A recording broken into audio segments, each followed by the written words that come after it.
नमस्कार, good evening and welcome. Start करिए। जहाँ चाह वहाँ राह।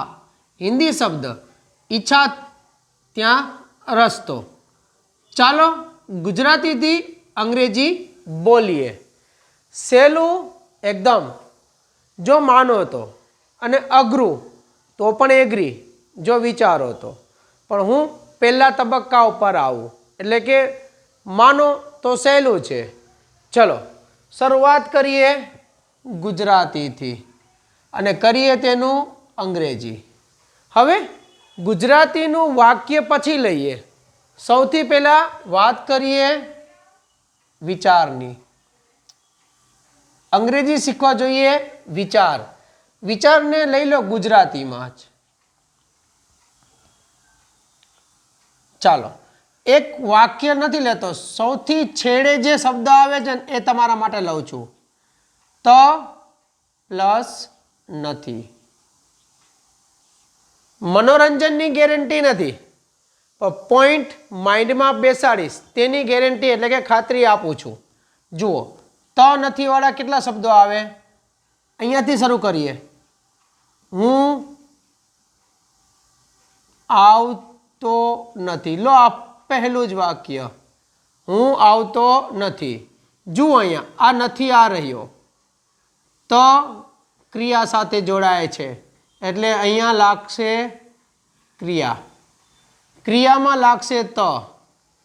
જ્યારે તમે કોઈ નવી સ્કિલ શીખો છો ત્યારે શીખવામાં ઓછો સમય લાગે એવું નથી કહેતો, પણ અંગ્રેજી શીખવામાં સ્કિલને ડેવલપ કરવામાં ઓછો સમય આપીને તમે વધુ સમય પ્રેક્ટિસ માટે આપી શકો। પણ જहाँ ચાહ વहाँ રાહના આધારે ચાલીએ તો આ ઝડપથી કરી શકાય। તો મારો ટોપિક તો બસ એટલો જ છે। શું? ગુજરાતીમાં ગુજરાતીના છેડે ત સાથે નથી વાળા શબ્દો। હવે આ નથી વાળા શબ્દ માટે અંગ્રેજીમાં લખો નોટ।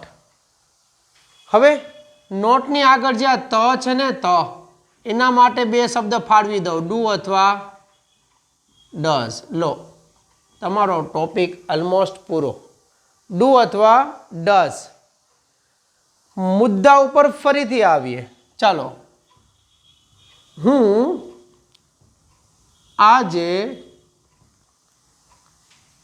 આવતો અથવા આવતી નથી, તો હુંનું અંગ્રેજી આઈ। લો હવે આ ત નથી, ત નથી, ત માટે ડુ, નથી માટે નોટ। આવવું એટલે કમ, આજે એટલે ટુડે।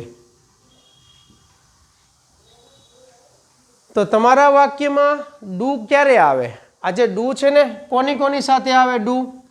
પહેલાં એ જુઓ, આઈ, વી, યુ અને ધેય સાથે હંમેશા આવે ડુ જ। તો હવે ડઝ ક્યારે લેવું? તો જો તમારા વાક્યની શરૂઆતમાં તમે હી લો, સી લો, ઈટ લો, એક નામ લો, ગર્લ તરીકે રિયા, બોય તરીકે રુદ્ર। આ બીજું ગ્રુપ છે। બીજા ગ્રુપમાંથી કોઈ પણ એક હોય તો ડુનું કરી નાખવાનું ડઝ। આ બંને પછી હંમેશા ત્રીજા સ્થાન ઉપર આવે નોટ। કેવી રીતે? આ ચારમાંથી કોઈ એક હોય અને આ ચારમાંથી કોઈ એક હોય, પછી ડુ અથવા ડઝ આવે। એ તો તમને ખબર પડી કે અહીંયા ડુ અને અહીંયા ડઝ। આ થઈ ગયું ત્રીજું, આ થઈ ગયું સેકન્ડ, અને આમાંથી કોઈ એક હોય એટલે એને કહેવાય ફર્સ્ટ। ફર્સ્ટ, સેકન્ડ અને થર્ડ પછી અહીંયા હંમેશા લાગે, હંમેશા લાગે ક્રિયાપદનું મૂળ રૂપ। હવે બીજા ગ્રુપમાંથી એક વાક્ય લઈ લઈએ। મેં પહેલાં લીધું હી, ઈ સાથે બીજા ગ્રુપમાં લાગે ડઝ, પછી not, he does not read લઈ લઈએ। ચાલો રીડ, हिंदी, જેને પ્રેક્ટિસ કરવી છે એના માટે જહાં ચા વહાં રા સાબિત કરી દઉં છું. તો હી એટલે તે, હિન્દી, રીડ એટલે વાંચવું, ડઝ નોટ રીડ એટલે વાંચતો નથી.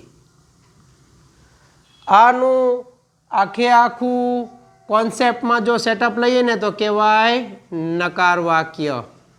ચાલો કાર્ડનું નામ આપી દઉં છું, સાદો વર્તમાન કાળ.